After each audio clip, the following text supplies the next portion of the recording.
nous avons rencontré James Rickards. Conseiller financier du gouvernement des États-Unis, entre autres, il était déjà négociateur juridique et financier lors de la prise d'otage à Téhéran en 1979. Directeur d'une banque d'affaires à New York, Rickards conseille des fonds d'investissement privés. Et aujourd'hui, il s'inquiète du désarroi des gens plus modestes sur lesquels la crise a fait des ravages. Après le succès en 2011 de Currency Wars, où il faisait de la question monétaire un enjeu de sécurité nationale, Rickards envisage aujourd'hui un nouveau scénario catastrophe dans The Death of Money, la mort de l'argent. Selon lui, seules les nations et les individus qui anticiperont la situation survivront au chaos qui s'annonce. En 2009, j'ai conçu et planifié le premier jeu de guerre financier. Ce projet a été financé par le ministère de la Défense américain, par le Pentagone, et réalisé dans un laboratoire militaire ultra secret près de Washington. J'ai engagé quelques spécialistes et nous avons échafaudé des plans en se disant « on va leur en donner pour leur argent ». C'était un jeu de guerre financier. On ne pouvait pas utiliser des armes conventionnelles, pas de bombes, pas de navires, ni de sous-marins. Nos seules armes étaient des actions, des obligations, des produits dérivés, des monnaies et des matières premières. Notre plan était le suivant. La Russie et la Chine mutualisaient leurs réserves d'or, émettaient une nouvelle monnaie indexée sur l'or par l'intermédiaire d'une banque à Londres et d'une chambre forte en Suisse. Ensuite, ces deux pays annonçaient qu'à l'avenir, les exportations énergétiques russes et les produits manufacturiers chinois devraient impérativement être réglés dans cette nouvelle devise. On tourne le dos au dollar, on va détruire le système fondé sur le dollar. Voilà le scénario que nous avons développé, et on s'est moqué de nous. Des professeurs de Harvard ont déclaré « C'est ridicule, l'or ne joue plus aucun rôle dans le système monétaire, c'est une référence du passé. » Eh bien, vous savez quoi? Depuis 2009, la Russie a augmenté ses réserves d'or de 70%, la Chine de plusieurs centaines de pourcents. On voit les Russes s'en prendre aux États-Unis en menant une guerre financière. Ce que nous avions imaginé est en train de se réaliser. Beaucoup de choses peuvent faire office d'argent. Des tas de choses ont servi de monnaie d'échange. Quand on parle d'argent aujourd'hui, on pense bien sûr au dollar, à l'euro. Historiquement, c'est l'or qui a dominé les échanges pendant des millénaires. Mais au fil du temps, à travers le monde, on a utilisé des plumes, des coquillages, des marques de toutes sortes. L'argent prend bien des formes, mais elles ont tout un trait commun, la confiance. Quand on a confiance dans une monnaie d'échange, c'est de l'argent. Si cette confiance disparaît, ce n'est plus de l'argent. Voilà le propos de mon nouveau livre, La mort de l'argent. Dans quelles circonstances le monde pourrait-il perdre confiance dans le dollar? La parole est d'argent, alors parlons-en. Pecunia, le mot latin qui désigne l'argent, vient de pecus qui signifie bétail.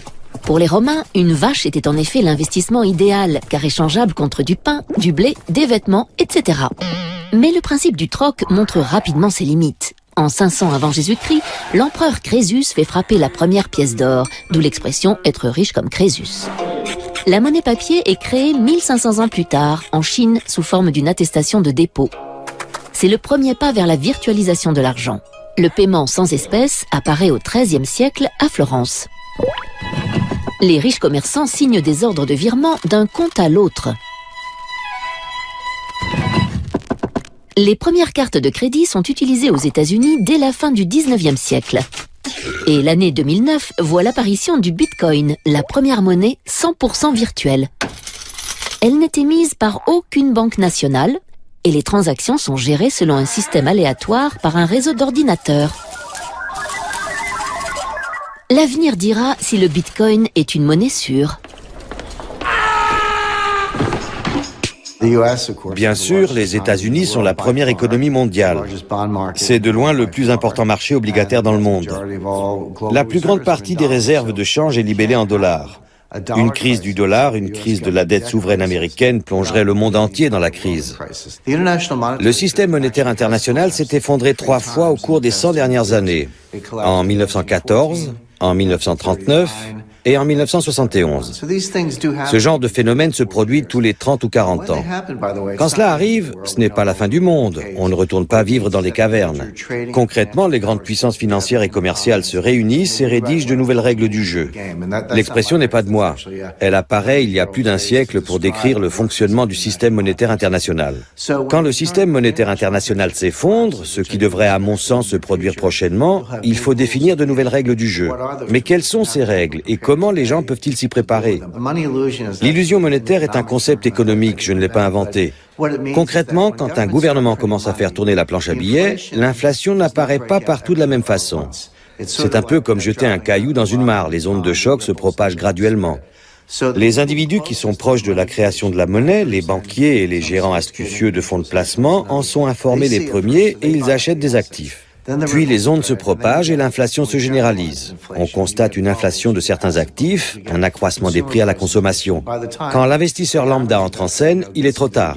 La valeur de la monnaie a été détruite et les gens bien informés ont accaparé toute la richesse.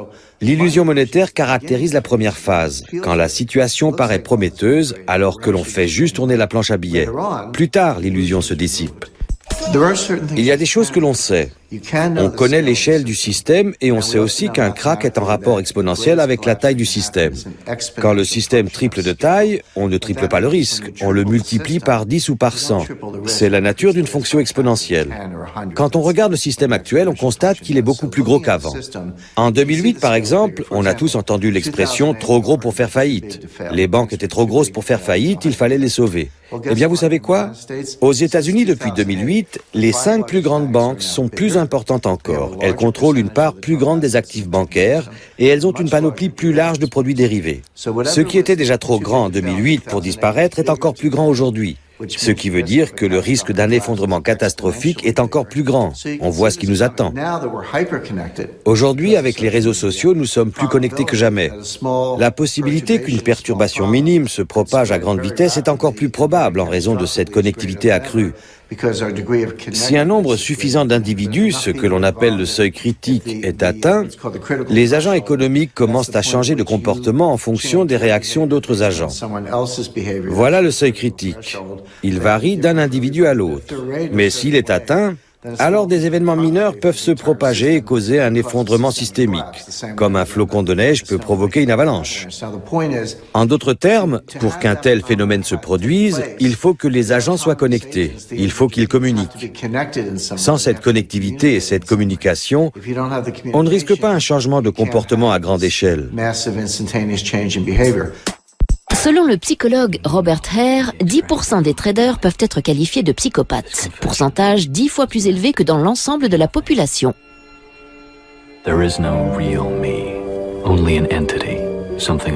Peu à peu remplacé par des machines, le trader devient-il lui-même un algorithme susceptible de dérégler le système ?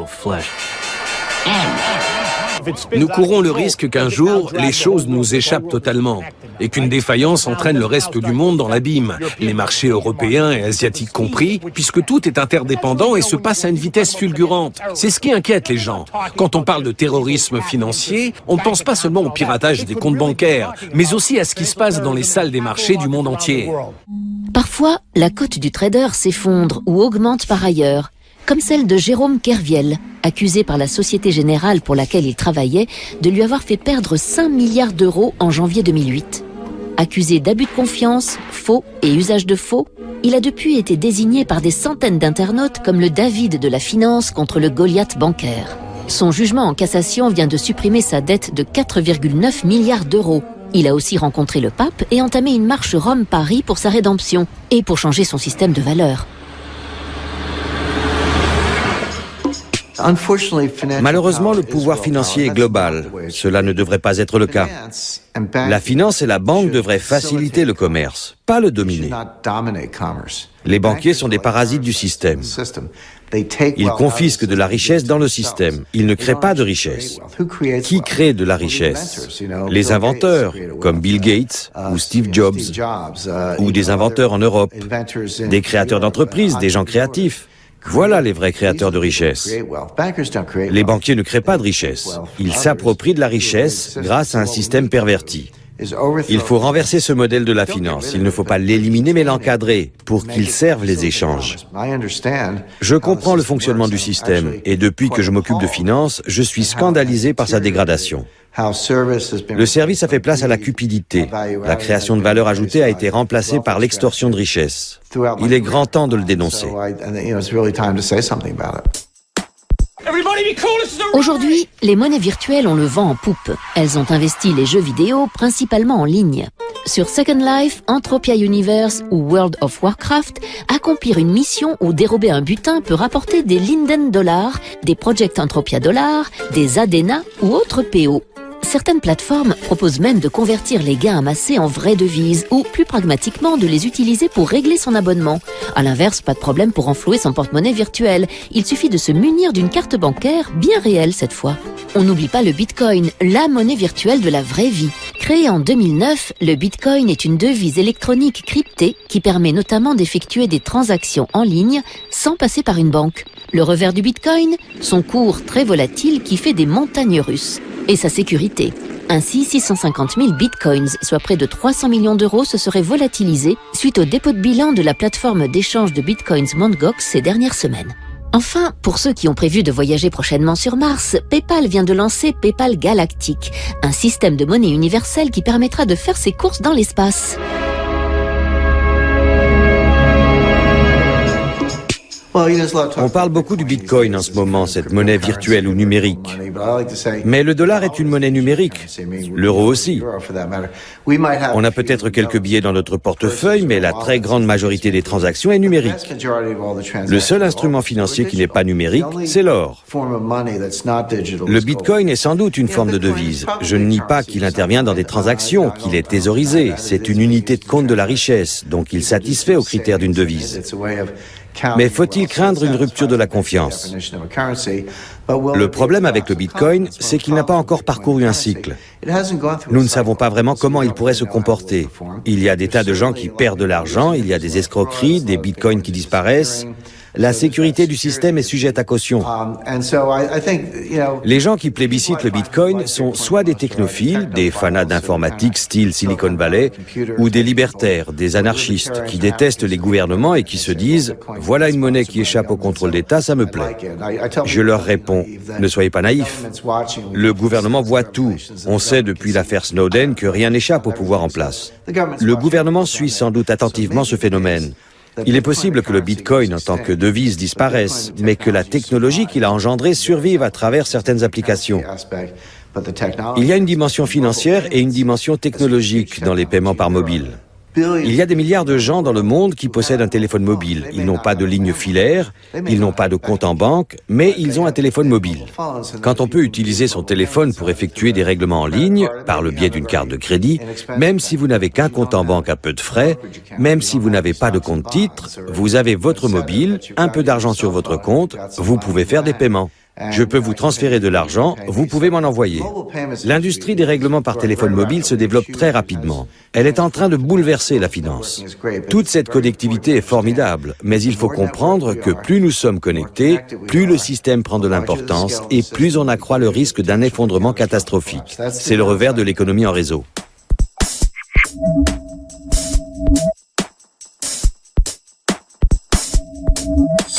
Le monde compte environ 180 monnaies officielles. Et il y a les inofficielles, comme le Chiemgauer, dans le sud de l'Allemagne.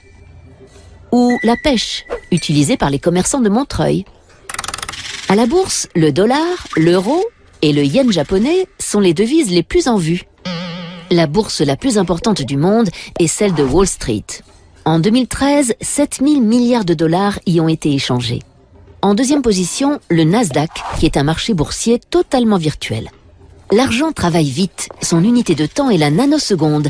Les ordinateurs traitent aujourd'hui les transactions en un milliardième de seconde. 1000 transactions en un battement de cils. En 2010, on comptait encore en millième de seconde. Ces transactions à très grande vitesse représentent 50% des échanges dans le monde, 70% aux États-Unis et 40% en Europe. Pourquoi est-ce que le dollar est la première monnaie de réserve dans le monde? Ce n'est pas lié à la devise elle-même, mais au support d'investissement libellé en dollars. Supposons que vous soyez un partenaire commercial des États-Unis et que vous encaissiez des dollars ou toute autre devise. Ce surplus, il faut l'investir.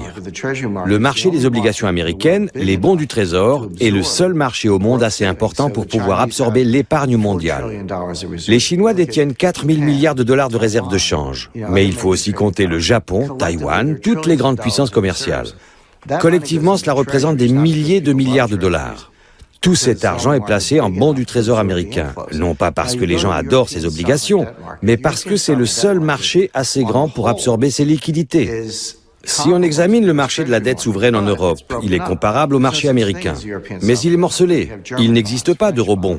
Il y a des obligations d'État allemandes, françaises, italiennes, hollandaises. Si on avait un marché unique, s'il existait des eurobonds, garantis par le crédit de la zone euro, ce marché serait plus important que celui des bons du Trésor américain. Dans quelques années, pas tout de suite, dans 2 ou 3 ans, ce marché européen existera et l'euro remplacera le dollar comme monnaie de réserve, si le système ne s'effondre pas d'ici là. Dans un monde qui s'effondre, aucune monnaie ne sera épargnée, pas même l'euro. Comme je l'ai expliqué, il faut aborder l'économie avec des outils scientifiques, pas de la pseudoscience.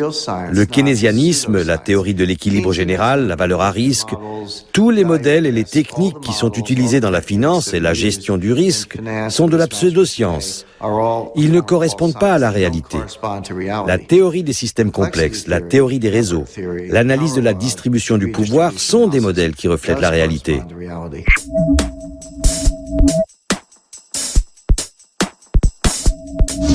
Avec 1400 milliards de dollars, la Chine est le premier détenteur étranger de la dette américaine. Or, il existe une blague connue parmi les banquiers. Si tu dois 1 million à quelqu'un, tu as un problème. Si tu lui dois 1 milliard, c'est lui qui a un problème. La Chine et les États-Unis, c'est un peu comme une entreprise qui voit son plus gros client s'enfoncer dans l'insolvabilité. Faut-il lui prêter toujours plus en espérant qu'il va se refaire une santé, ou bien accepter sa perte et passer à autre chose?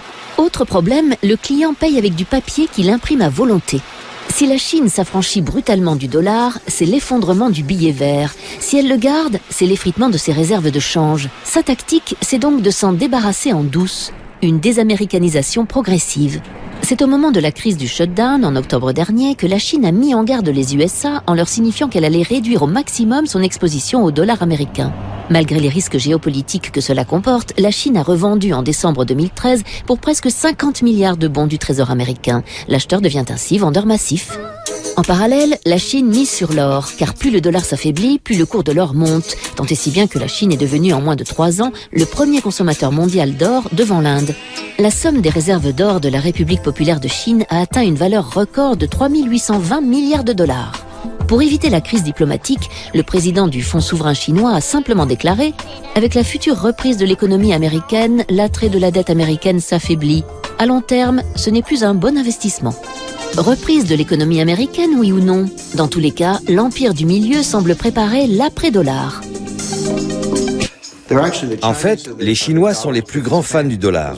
Nous leur devons tellement de dollars qu'ils veulent un dollar fort. Mais si nous dévaluons le dollar, que va-t-il arriver au cours de l'or? Il va monter. Les Chinois ont une couverture pour ce risque. Si le dollar perd de la valeur, ils gagneront de l'argent sur l'or. La Chine achète de l'or pour couvrir son exposition au dollar. J'engage les investisseurs à les imiter. Si c'est bon pour les Chinois, c'est bon pour tout le monde. Aux États-Unis, quand on parle des vieilles fortunes, on pense à des fortunes accumulées depuis un siècle ou un peu plus, comme celles des Rockefeller ou des Kennedy. Mais en Europe, les vieilles fortunes remontent à 4 ou 5 siècles. J'étais à Rome, il y a peu, devant le Palazzo Colonna. Les Colonna sont riches depuis le XIIIe siècle. La fortune de cette famille remonte à 800 ans. Ça, c'est une vieille fortune. Quand on discute avec ces milliardaires européens qui gèrent cette fortune dynastique et qu'on leur demande « Vous avez su protéger votre fortune non seulement de la dépression des années 30, mais de la guerre de 30 ans, des guerres de Louis XIV, des guerres napoléoniennes, de la guerre d'Espagne. Comment avez-vous survécu à tous ces cataclysmes ?» Ils vous répondent « La règle est 3 tiers. Un tiers en or, un tiers en œuvres d'art, un tiers en propriété foncière. » Prenons l'exemple de Warren Buffett. Warren Buffett a toujours dit du mal de l'or. Mais qu'a-t-il fait? Il y a quelques années, il a acheté les chemins de fer Burlington Northern Santa Fe. Il a acheté tout le réseau, il l'a privatisé. Il n'est plus coté en bourse. Qu'est-ce que c'est une compagnie de chemin de fer? Ce sont des actifs durables, des rails, des droits de passage, des concessions minières, du matériel roulant, des aiguillages, des signaux. Une compagnie de chemin de fer, c'est un gros paquet d'actifs durables. Comment est-ce qu'une compagnie de chemin de fer gagne de l'argent? En transportant des biens durables, du maïs, du blé, du charbon, de l'acier, du pétrole. Une compagnie de chemin de fer, ce sont des actifs durables qui transportent des biens durables. Quand Warren Buffett fait cela, les gens disent « Warren Buffett aime bien les actions des entreprises de transport ». Pas du tout. Il investit ses dollars dans des actifs durables. N'écoutez pas ce qu'ils disent, observez ce qu'ils font.